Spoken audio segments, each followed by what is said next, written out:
उद्योग क्षेत्रातून रिटेल साखळ्यांमधून भांडवल शेतीमध्ये यावे आणि निर्णयाप्रधान शेतमालावर आधारित उद्योग ग्रामीण भागात उभे राहावेत हा शेती क्षेत्राचे आजारपण घालवण्याचा एक महत्त्वाचा मुद्दा झाला. पण तोच एकमेव मात्र नाही, कारण शेती उत्पादनाचा संबंध देशाच्या अन्न सुरक्षेशी जोडलेला आहे. त्यामुळे देशाला पुरेल एवढे चांगल्या प्रतीचे धान्य उत्पादन होणे हाही तेवढाच महत्त्वाचा भाग आहे. पण अन्न सुरक्षेचा विचार करीत असताना आपण नेहमी गहू, तांदूळ आणि तूर डाळ यांच्या उपलब्धतेचा, ती सरकारी गोदामात किती आहे याचा विचार करीत असतो. ही तीन धान्ये म्हणजे देशभरातील सर्व नागरिकांचे एकमेव अन्न आहे असेही आपण गृहीत धरतो आणि त्याप्रमाणे आवश्यकतेनुसार सरकारी गोदामे खाली करून धान्य पुरवठा करतो.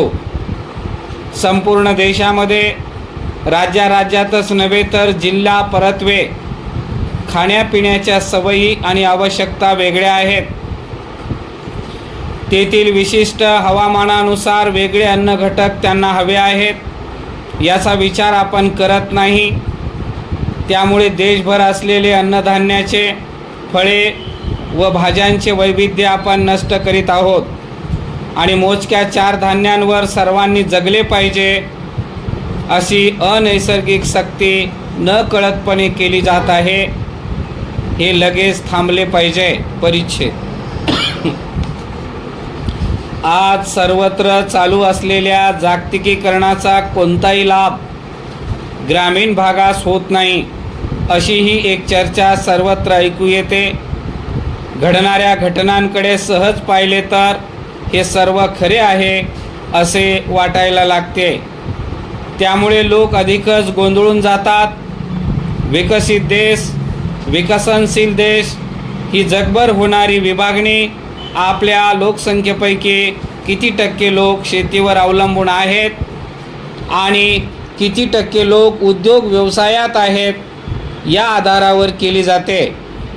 आपण विकसनशील आहोत याचे कारण देशातील 65% लोक अजूनही शेतीवरच अवलंबून आहेत. परिच्छेद विकसित देशात हे प्रमाण अत्यंत कमी म्हणजे 10% आत असते.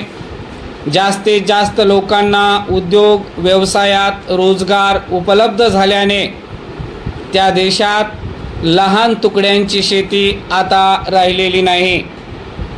शेकडो एकरांची यांत्रिक शेती तेथे परवडू शकते. आपल्यालाही उद्योग आणि सेवा क्षेत्र वेगाने वाढवून शेतीवर अवलंबून असणाऱ्यांची संख्या गतीने कमी करावी लागेल.